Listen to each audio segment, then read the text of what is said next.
we're off to the races, folks. Welcome to the Squeaky Wheel. With me, as always, my very good friend, Lawrence, the President Gervais. And folks, I'm Ross, Memphis Pambrun of the Memphis Group. Thank you, as always, for joining us. It's Lightning Safety Awareness Week. And I imagine that's because there's a lot of places, maybe not down here in southern Alberta this week, but throughout North America where that lightning strikes pretty hard. And I imagine teaching is really important. And it's also National Waffle Iron Day.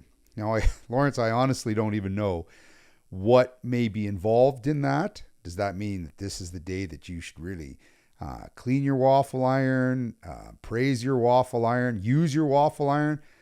I don't know. What's your thoughts on that? I say definitely use it as much as possible. I love waffles. You know, are they like pancakes? That's the real question. You know, but yeah. You know, what's the difference? But yeah. I think a waffle's a little more neater, you know? Yeah. Well, my wife makes these Danish ones that are very, very thin and they don't really puff up at all. And you kind of roll them. I'm like, well, isn't that essentially just a crepe? No. Yeah. I mean, it's the exact same ingredients and it looks exactly the same, but this is like a blinch, I think is the term for it. Lots of stuff's been happening this last week within the Métis community. To all of our listeners, thank you very much for always attending, participating. Great things are coming up. In fact, we just had our golf tournament. It's come and gone. And we got a Stampede barbecue coming up on the July 15th. Lawrence, tell us what you thought. It poured rain at the golf tournament, but to be honest with you, I had a fun time. My band played for a little while for the golfers coming in, and even actually before they went out. But yeah, she was pretty pouring rain out there. Mm-hmm.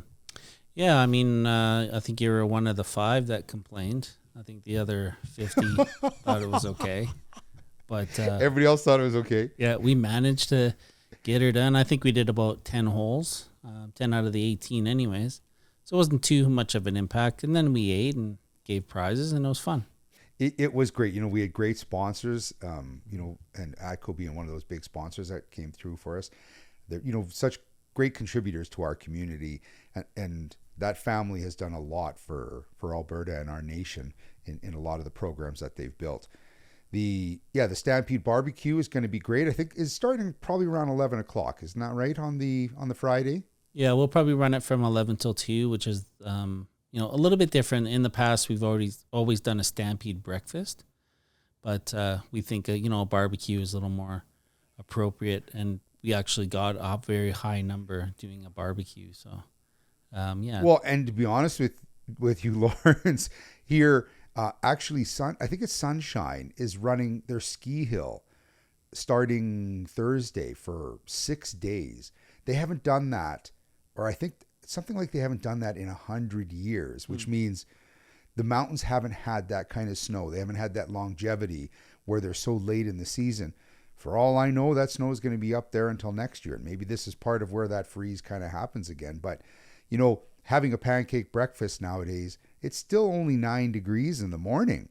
Mm-hmm. Maybe, you know, I love the idea of the barbecue, getting the energy out. It's a you know, different time. It gives them a little bit of time in order to get there. And then afterwards, that time of this year, they're on their way to the Stampede. So are you saying that we might have an ice age going on right now, that there's still snow in the mountains? That's what I was hinting at. I mean, they recently discovered that woolly mammoth, a baby woolly mammoth, right, that must have got trapped in some mud, and then 35 to 40,000 years old, they figure. I think this is up in the Yukon, and they were doing some work up there and discovered this, I think it's a little baby girl woolly mammoth. And yeah, you know, when these, rarely do we get it where the cold seems to hold the mountains, you know, the snow on there. But Lawrence, we're going into July. So we get July and August, and then September, you know, it already starts to feel as though it's going to get a little bit chilly on us. So get outside as much as you can and soak up as much of that vitamin D as any of you as you can. Also, this last a couple days ago, I was up at Metisfest, and the drive to Smoky Lake, for anybody who hasn't been up there, really, if you're coming from Calgary, it's about 4.5 hours. And at first I'm like, well, that's going to be a bit of a trek. Actually, no, kind of went pretty quickly. What an absolutely fabulous lodge that's up there. Beautiful memorial and sort of an honoring of our nation's Aboriginal veterans and anybody who served. And in fact, I have some family names on there. The stage was set up. There was just a ton of events happening for families, great food, but I can't speak highly enough about how well it was organized. And by Juanita, the host, sort of who's the CEO manager of that lodge, just took care of everybody. So it was a privilege to be up there. Memphis and the Grande, we got to play up there. Thank you for all of those who are listening. Thank you for all of those who continue to listen to our new songs that are on the radio. You know, it felt great to be part of community. No, yeah, it's really too bad I couldn't make it up there, but they kind of planned it on Aboriginal Awareness Week this year, and usually it's in May, and for Metisfest, and so I think they did that last year during COVID, but nothing was really happening. So, but a lot of us attend powwows and flag raisings and all that stuff. So I was pretty busy here in the region, and I really need to be at those places, right? No doubt. The number of calls that came out for elders and for knowledge keepers and for people like yourself in political and community involved roles, no doubt there's just so many things that are happening. And it's a great honor. It's a celebration that the conversation about the Indigenous communities, how nice is it that we get to be a part of that conversation? In fact, I was just filming a commercial yesterday, and a nice young girl came up to me and said, "Oh, so you're a businessman?" But it says here, Métis businessman. Yeah. And she said, well, "Can you explain to me what the difference is between Métis, the words Métis, Indigenous, Aboriginal, First Nation, Inuit, where the idea of Indian had come from?" And I said, absolutely, I'd love to have that conversation. And it was very polite back and forth. And it was wonderful. And, because we talk about it so much, Lawrence, we just presume everybody has this familiarity. But no, there's so many people out there, especially industry, other, the politicians who are not involved in the actions that you might be involved in, who are all asking the same question. What does it mean regarding the term Indigenous, and how do we get more awareness? And, we've talked about it before. Yeah. Shouldn't this be taught in our schools? Yeah. Maybe next time give me their emails and numbers, because I'm probably going to have to phone them and correct, what you said and all that stuff. You're such a dog. That's right. No, I'm just kidding. I'm sure you did fine. No, that's fabulous. Yeah. You're right. I'll make sure that I follow up with them. But it's our right. We all have to take responsibility and being comfortable answering that message. If somebody's asking in a polite way, I'm happy to answer them. I mean, you must run into this all the time with new city councilors. Oh, big time. I mean, do that almost every meeting that we have to do a little bit of a education, right? And so you get the spiel going, every time, but you try to make it personal. You try to say, there's a reason why, your knowledge of it may be a little bit limited, and it's because of other factors, right? We never really put the sole blame on that person, but it's not taught schools well enough or at that level. And if they really have questions to reach out to us, we'll kindly let them know what all those terms mean, right? Yeah, and we're not trying to embarrass anybody. No. You're not trying to catch them. Oh, you didn't know this. Yeah, I agree. And that's what the fun thing is about being a part of a conversation. I get to share, what I've been learning over this time, and then continue to learn. Folks, I know a lot of your kids probably just finished in school, but if you go to albertametis.com, you'll find information about gearing up for school. Yeah. The annual General Assembly is coming on the 4th to the 7th. Any citizen who would like to submit any special resolutions can do so to the M&A provincial office no later than 4:30 June 27th of 2022. Like, can a special resolution be something like Ross and Lawrence can be named pre-astronauts? What are the kind of things that you tend to see come in as special resolutions? Well, they are certainly criteria involved, and there is a resolutions committee that kind of will decide whether those approach the floor. And that's for that follows the Societies Act for a lot of people. And but there's certain criteria and guidelines for sure in their resolutions. So they can't really speak about astronauts or satellites. It's really Métis specific stuff and governance stuff, and that's predominantly what those resolutions are for, is to certainly help the nation. Well, then after our podcast today, I'll tear up all my resolutions that I've been writing, because then I won't be the first stuffed in there Métis astronaut, and all my satellite information is going to be removed. Alberta Indigenous Games are happening on August 11th to the 18th. So that's a little bit away, and I know we'll continue to remind people about it. There's Fish Health Program out there. May 15th to July 31st, you can get prizes of Cabela gift cards awarded to the categories if you're supplying the information, if you're part of sort of the sustenance of fishing, and if you indicate information regarding a fishing trip, measurement, health, palatability, submit that information. This is exactly how, we gain more science behind how our community, continues to utilize that practices, and are we helping contribute to monitoring our own, ecology for its fish health. Mm-hmm. Let's talk COVID supports, Lawrence. I know, this is where our podcast was born out of, but now we're at a different time. But what do you find is happening out there? We're finding that, there are a few requests out there. People are still being affected here and there. It's not as much as the impacts were before, but people are still looking for support. And we only ask that, if you've gone to the local and, they might have said that their funds are low or something like that, then, really come to the region if that is the case. And we can certainly support you in a way that, you follow the criteria, whether you've had COVID related, funds that, either your job loss or you're having long-term COVID or there's something related to COVID, then, we can certainly help you. So reach out to us. Yeah. So, and you can probably send an email to connect@metis3.org. That's right. And that'll get you into our office. Yeah. Mm-hmm. I know that there's still wellness programs that are available through albertametis.com. We have rapid tests in our office. So make sure you reach out, everybody. And if you have questions, always fire us an email, and we're happy to share the information.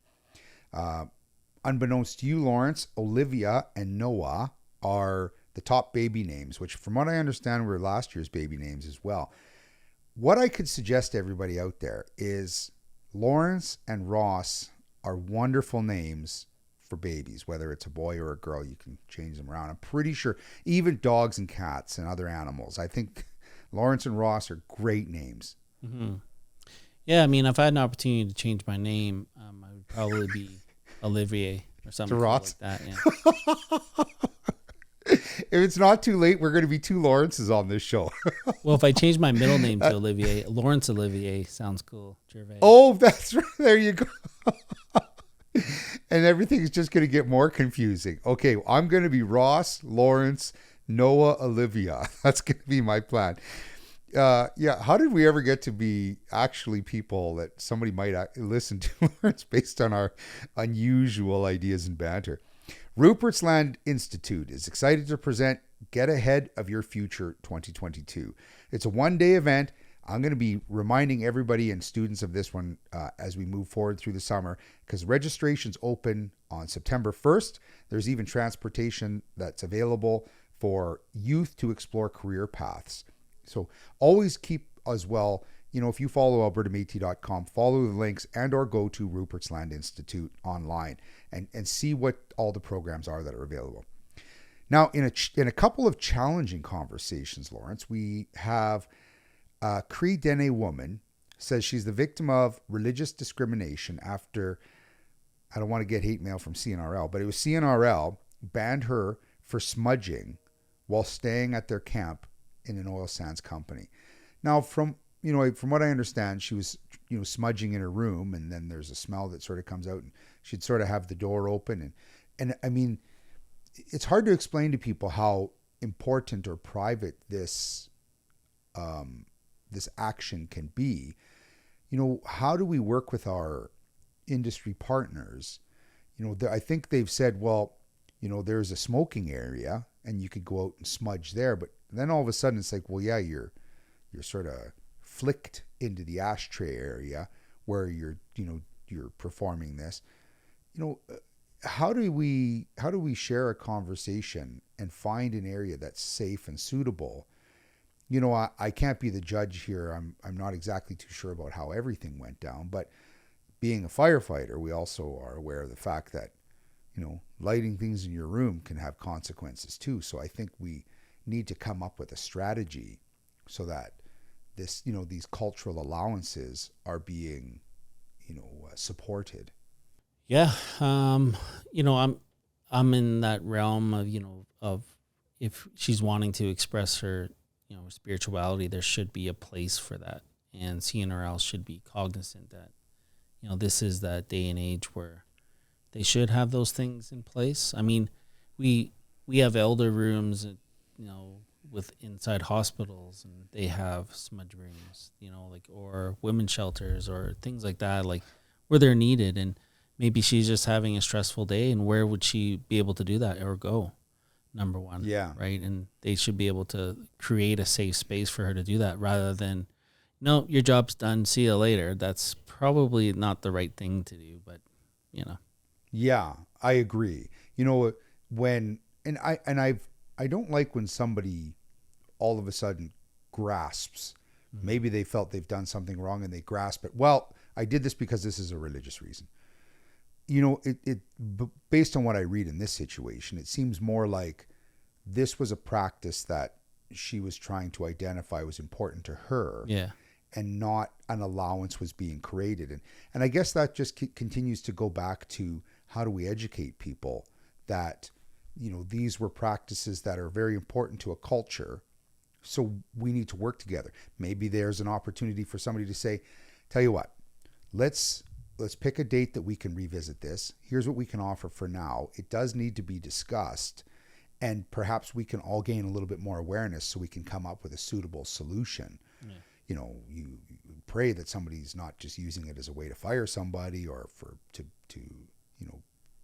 provide a punishment, but we also need to respect this is what gives people a lot of strength. Yeah. So how do we find those tools, and what were the historic practices so that we understand them and they become part of a natural conversation? Yeah, I mean, I've smudged in my life. I know what it is and what it's meant to be, and it's about education too. But I mean, everybody has, she was probably doing it as more of a personal thing, and it was her alone time, which everybody else, I'm sure, gets the opportunity to do the same thing for their own religion, right? But to really go that realm of you're gone type thing, I think it's just a little bit too aggressive on a company's part. It seems harsh. Yeah, there's sweetgrass hanging behind me on the picture above me.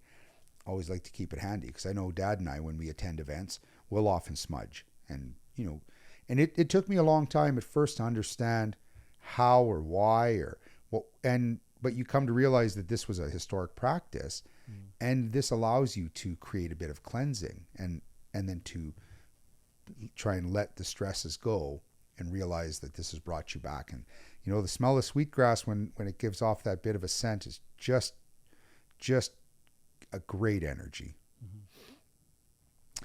And, another thing that just happened is there was a tragedy after an individual a volunteer had fallen off a horse in Ponoka. But it seems like just as a very big issue that's also had come up was somebody put their own float into the Sundre Parade. And these are little small town parades that I've been to many of them, love celebrating them. But this was a racist one. At first I'm like, okay, how do we interpret that it's racist? But it was somebody driving a tractor wearing a mask, and there was an individual sitting in the back, and it was in a manure spreader that said liberal vote, and there was an individual sitting, just the only single person, dressed as a Sikh, and they had a turban on and I would imagine a fake beard based on what it looked like. But I'm trying to understand is this what their intent was, to have us ask what was the point of, what was the commentary they were trying to provide? So it's not like they were carrying a sign saying vote this way, don't vote this way, or is this representative of a specific individual? There wasn't really a clue. And is their goal just to leave us wondering and or force us to explore why this happened because they know the media is going to grab onto it? But This seems to be quite a blatant, attempt to garner, the news media's interest. Yeah, well, that's a very interesting thing to bring up. I mean, I've been in parades all over, Western Canada pretty much. And, the worst experience I had was certainly in the 90s and seeing a little bit of that stuff, and mainly around pro-lifers or those some of the people that want to make those political statements, but they do it during a family parade, right? Right. But you don't see some of that too much anymore because there's a lot of parade committees that sort of have these check boxes, right? And whether you're not right, what you're doing down the street is really for the community or really making these harsh political statements, right? But I think if Sundre certainly had a parade committee, they might have looked at that, or maybe there's some issues maybe internally with that committee too. Well, and I think it's hard sometimes to control every aspect of this. All of a sudden, next thing you know, a float just shows up and in it goes, and it's not like there's people policing too many of the parades because it's fairly small town. But I know, you've sat in chuck wagons before with my dad George, and it's fun to watch you. Everything I threw at you missed. Mm-hmm. That's why you've never really been hit too hard. Well, the drivers haven't let me drive the thing yet, but maybe one day. I'm going to I'll try to get closer and stand over you with a water balloon. But somehow if I throw a water balloon and it hits you, somebody's going to say that's racist. So we're going to have to try and figure our answer out for that one. I think it's that time, Lawrence. The light's on. The sound is going. Let's talk about an indigenous plant within our community. Yeah, so the one I picked today is balsam. So it's the a pitch that you get from a spruce tree, and it's used to treat boils or carbuncles. To me, a boil is a boil. A carbuncle, I think, is like a fat uncle, right? Is that what the problem is? It's an uncle who has trouble with his car. Oh, okay. Or I thought he eats a lot of carbs, right? And then he's kind of big. But he's a bit of a carbuncle. Yeah. So you apply fresh pitch from a spruce tree onto the boil, and you leave overnight. You grate some balsam bark and make it into a paste with warm water, and apply it, and it'll draw out the core of that wound, right? It's like a sticky gum, basically. And it's balsam is found in north of the Athabasca River in any coniferous forest. So having been a nurse, I can describe the boils have sort of become very crusty, very dark, very there's a wound that's essentially trying to heal itself. In a carbuncle, similar, I don't know, it's almost a bit of psoriasis, but there's so little research still that's happening as we've talked about, into the indigenous plants and how the history of their healing has worked. Again, we talked a number of times last year where I got stung by a bee on my guitar hand, and I couldn't for the life of me think, oh, right, Dad had taught me many times to chew up some plantain and put it on there. So I just suffered and suffered and suffered until finally I came home and he's like, did you put some plantain on it? Oh, for goodness sakes, no. Which I'm sure would have probably really helped. Mm-hmm. With the conversation, and it's a very delicate, and it's very hard to even, it's not that I don't want to get involved, but we need to be very guarded or polite around the conversation of the Supreme Court's decision of Roe versus Wade. Mm-hmm. And this is a conversation that has been happening, for well over 45 years as the debate continues. And the fact that this debate has been going on this long means it's not an easy answer. Maybe there is not a right answer. I'm not here to profess there is one, but one of the things that's happening right now too is, for example, Billy Joe Armstrong of Grande has said he wants to figure out a way to denounce being a United States citizen. And there's been a huge, I think it was 800% increase in the searches of how to move to Canada, happening within Google. Is that the right answer for their community? I mean, this is not a war. This is a war of conversation, because it's so divisive. But shouldn't these people stay there and ensure their government answers this question, or comes up with a solution on how to provide for both sides? I mean, here we are at crossroads for people saying, well, then I don't even want to be American. I'm going to move out. Yeah. Well, yeah, but some of these same questions get asked in other places around the world. Yeah. You can't just run away. Yeah. I mean, Canada could switch around too. They do all that work to get up here, and all of a sudden the politics changes here too. Where do they go next? Antarctica? Yeah. The best thing they can do as citizens is to make that change down there. And, something like Billy Armstrong has a huge following. He could really probably affect the vote in the right way, if that is the case, through the lobbying just through him. Yeah. And we have to be, I'm not here to make any kind of statement, that's not my place in this conversation, in this place, in this time, but much like my thoughts and prayers go out to the families in the Ukraine and the challenges around the world, and the losses that have been happening in Africa, and some of the violence and some of just the tragedies. But here, for the families that have been affected by, any decision that has occurred, our thoughts are always with everybody, and we just want people to find strength and hope. And that's the reason our conversation tries to continue to work towards each aspect of conversation being more positive and trying to find positivity. And speaking of that, the Batoche Days are coming up, July 22nd to the 25th. That's just north of Saskatoon. Again, it can be a bit of a drive, but I myself am hosting on the Alberta Days, which is July 24th. I think it's the Saturday. My band will be playing for a short spell, as well as hopefully being a part of the house band. And yeah, I'm really, really excited and looking forward to, emceeing and being a part of that conversation. Mm-hmm. And Lawrence, I'm a little surprised you haven't painted your face, because your team lost. So I will ensure that our listeners and our viewers, that it is my responsibility to get Lawrence to paint that beautiful face of his before our next podcast, or get some pictures of it, because the Avalanche won it. Yeah. I crossed my fingers, I think.